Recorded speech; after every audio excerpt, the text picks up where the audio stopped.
دیکھیں فرماتے ہیں ان فی خلق السماوات والارض، یہ جو سماوات اور الارض ہیں یہ بڑے ہی بیلنس بنے ہوئے ہیں۔ یہ جو انسان کو زندگی کرنے کی مہلت مل رہی ہے، یہ جو زندگی کرنے کے اسباب پیدا ہو رہے ہیں، یہ اس بیلنس کی وجہ سے ہیں، اور اس بیلنس کو برقرار رکھنے والا پہلے تو پیدا کرنے والا چاہیے، پھر اس بیلنس کو برقرار رکھنے والا چاہیے۔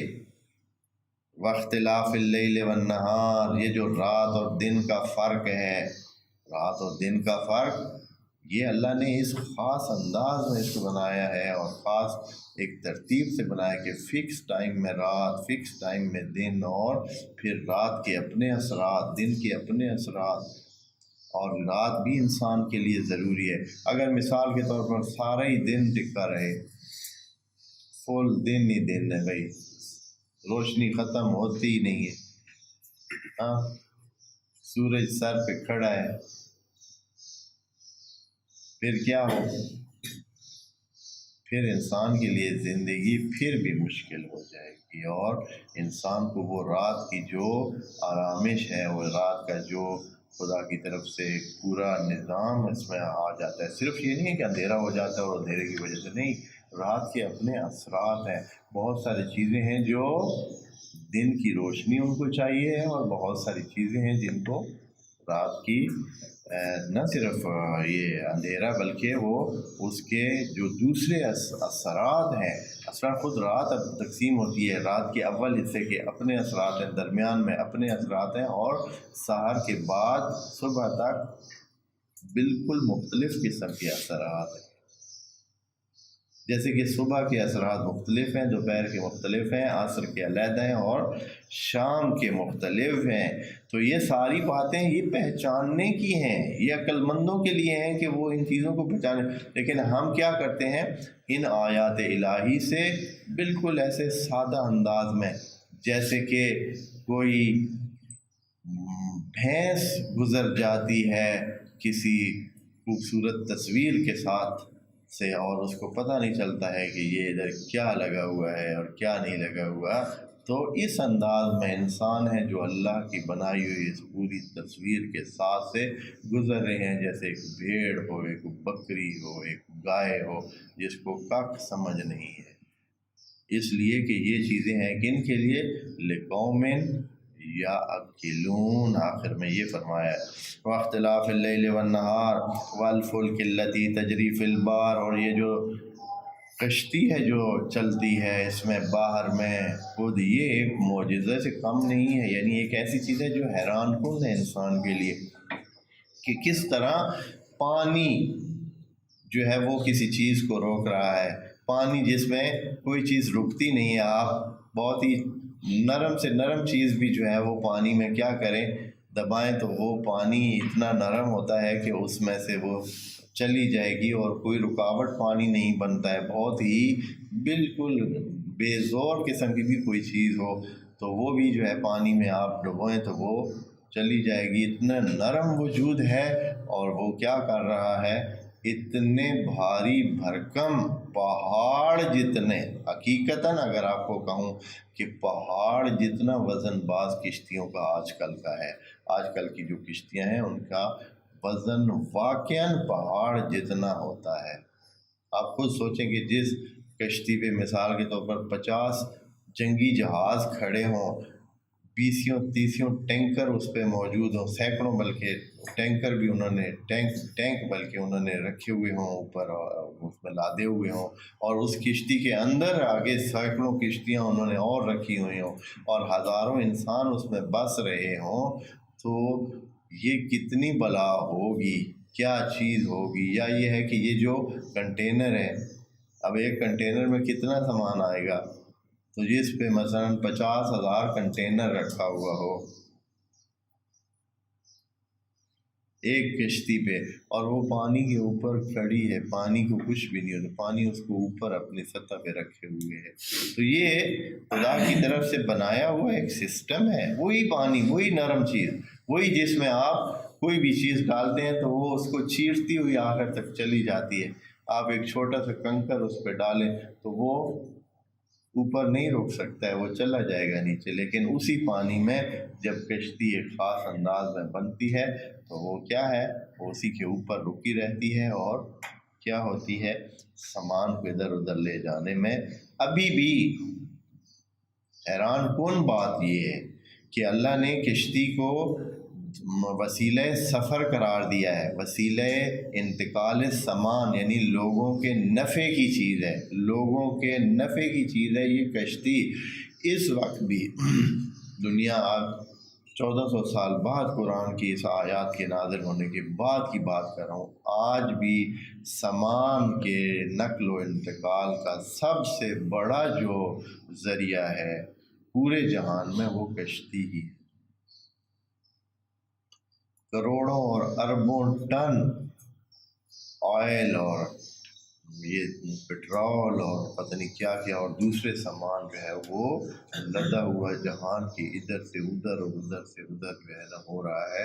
اتنا ہے کہ جس کو آپ یوں سمجھیں کہ پورے جہان کی جو تجارت کی لائنیں ہیں وہ ساری ہی کشتیوں پر ہے، اور جن ملکوں میں یہ نہیں ہے تو وہ مارے مارے پھرتے ہیں، جیسے کہ ہمارا ایک ہمسایہ ملک ہے یا دوسرے ہیں جو لینڈ لاک کہتے ہیں ان کو، یہ ملک ہیں جن کے آس پاس میں سمندر کی سطح وہ نہیں ہے، ساحل نہیں ہے، تو یہ لوگ بڑی محرومیت کا شکار ہیں، اور دوسرے ملکوں کی یہ منت سماجت کر کے کیا کرتے ہیں، اپنے لیے سامان کا راستہ جو ہے وہ ڈھونڈتے ہیں، اس لیے کہ جو انٹرنیشنل یا جو بین الاقوامی تجارت ہے وہ ساری کی ساری بڑے پیمانے پر جتنی تجارت ہے وہ ساری کشتیوں کے ذریعے ہوتی ہے۔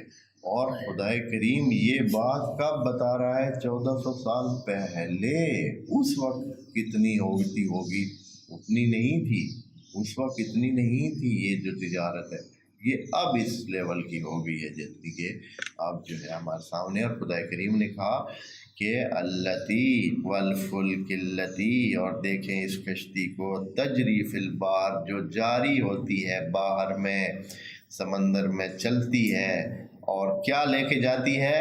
بما ینفع الناس، اس کا چلنا نفع مند ہے انسانوں کے لیے، کسی خاص ایریا کے بھی نہیں کہا ہے، تمام انسانوں کے لیے۔ وہ جاپان، مشرق میں جاپان سے لے کر اور آسٹریلیا سے لے کر مغرب میں امریکہ اور جنوبی امریکہ اور کینیڈا تک چلا جائیں، سب ہی تمام ممالک کشتی کے اس فائدے سے فائدہ اٹھاتے ہیں۔ اور اللہ نے یہ خبر اس وقت دی جب لوگوں کو ابھی پورے اس زمین کے جغرافیے کا بھی پتہ نہیں تھا۔ جس وقت یہ بات ہو رہی ہے سارے لوگوں کو پتہ ہی نہیں تھا کہ اس جہان کا جغرافیہ ہے کتنا، کدھر کدھر لوگ رہتے ہیں اور یہ کہاں تک ہے، پتہ ہی نہیں تھا۔ اس وقت ممکن ہے کہ کسی نے آسٹریلیا اور وہ سائبیریا اور وہ جو کینیڈا اور امریکہ، آپ کو جانتے ہیں کہ امریکہ کو کشف ہوئے کتنے سال ہوئے ہیں؟ صرف 5-6 صدیاں ہوئی ہیں۔ اس سے پہلے امریکہ کا کسی کو پتہ ہی نہیں تھا کہ امریکہ بھی کوئی جگہ ہے اس جہان میں۔ ہاں جی، وہ اٹلی کا بندہ تھا کوئی، وہ گیا اور اس نے وہ ڈھونڈ رہا تھا انڈیا کو، اس کی کشتی جا نکلی کدھر؟ امریکہ میں جب اترا ساحل پر تو دیکھا کہ بندے تو ہیں، بندے نظر آئے تو انہوں نے کہا کہ یہ بھائی انڈیا والے ہیں، تو آج تک ان کا نام انڈین ہے، انڈین، لیکن ان کی چہرے، ان کی جلدیں سرخ تھیں۔ وہاں کے رہنے والے وہ جو حقیقی تھے لوگ وہاں ریڈ انڈین وہ تھے، اور ان کی جو جلدیں تھیں وہ سرخ رنگ کی تھیں، تو ان کا نام انہوں نے رکھ دیا ریڈ انڈین تھے، یعنی حالانکہ وہ انڈیا کے نہیں تھے لیکن ان کا نام ریڈ انڈین پڑ گیا اسی وقت سے، جب سے وہ کولمبس نام کا ایک شخص تھا جس نے یہ امریکہ کو جا ڈھونڈا، یعنی ڈھونڈا کیا تھا، گیا تھا انڈیا جانے کے لیے اور ادھر سے جانے کے لیے اس کی کشتی پتہ نہیں چلا کہ کدھر سے، تو وہ جو ہے ایک نئی جگہ مل گئی اس کو۔ خوب، تو دیکھیں یہ معجزاتی باتیں ہیں، آپ یوں سمجھیں کہ یہی معجزہ ہے۔ اس وقت بیان کر رہا ہے ایسی بات جو لوگوں کو بالکل اس کی خبر ہی نہیں ہے۔ آج ہمارا علم آ کر یہ ہمیں بتاتا ہے کہ یہ معجزاتی باتیں ہیں۔ یہ اس وقت جب کسی کو کچھ پتہ ہی نہیں تھا، تو یہ علم کی باتیں، یہ حقائق جو جہان کے ہیں، یہ جو قرآن میں آئے ہوئے ہیں، یہ دلیل ہے اس بات کی کہ یہ کلام کسی انسان کا بنایا ہوا نہیں ہے۔ وما انزل اللہ من السماء من ماء، اور یہ جو آسمان سے اللہ اتارتا ہے پانی، من ماء کہا ہے، پانی میں سے کچھ اتارتا ہے۔ اس کا مطلب یہ ہے کہ کچھ پانی اتارتا ہے، من ماء، ماء میں سے کچھ اتارتا ہے۔ یہ شاید ہر جگہ کے لیے ہو کہ یہ جو آپ کے حصے میں ہے یہ من ماء ہے جی، سارا تو نہیں اتارتا ہے۔ یا یہ ہے کہ پانی کی یہ قسم اتارتا ہے۔ پانی کی قسمیں ہیں، لیکن یہ جو پانی آسمان سے اترتا ہے یہ ایک قسم، شاید یہ مراد ہو سکتا ہے ابھی یا بعد میں پتہ چلے کہ یہ بھی کوئی اور لمبی بات ہے اس میں، اس لیے کہ آسمانوں میں خود جو ہے وہ دریا بن جاتے ہیں۔ یہ جو آسمانوں میں اتنا پانی رکا ہوا ہے، کتنا پانی ہوگا بھائی؟ دریاؤں جتنا پانی آسمانوں میں رکا ہوا ہے، عجیب بات ہے۔ من ماء فاحیا بہ الارض، اور اس میں کیا ہے؟ زندگی پیدا ہوتی ہے زمین میں، زمین مردہ ہو جاتی ہے، پہلے پانی سے زندہ ہوتی ہے، پھر پانی آہستہ آہستہ زمین کا خشک ہو جاتا ہے۔ خشک دو طریقوں سے ہوتا ہے کہ پانی یا تو زمین نیچے جذب کر کے نیچے لے جاتی ہے، اور پھر آخر میں کسی طرح سمندروں تک وہ پانی پہنچ جاتا ہے، یا ادھر ہی کھینچ لیا جاتا ہے، یا پھر یہ ہے کہ بخارات کی صورت میں آسمانوں کی طرف اڑ جاتا ہے۔ زمین کی جان پانی ہے، پانی نکلا تو زمین مر گئی، اور جیسے ہی مری پھر اگر پانی پہنچا تو جی لے گی، اگر نہ پہنچا تو مری پڑی رہے گی۔ اللہ پھر انتظام کرتا ہے اس کو جلانے کا، اور پھر سے پانی بھیج دیتا ہے۔ فاحیا بہ الارض بعد موتہا، اس کی موت کے بعد، وبث فیہا من کل دابۃ، اور اللہ نے پھیلا دی ہیں من کل دابۃ، ہر دابہ میں سے کچھ، یہ بھی اللہ کیا، اللہ فرمایا کہ کچھ دابہ ہم نے پھیلائے، من کل دابۃ۔ دابہ کیا ہوتا ہے؟ دابہ یعنی جو بھی چلنے کی صلاحیت رکھے، جو بھی حرکت کرے وہ دابہ ہے۔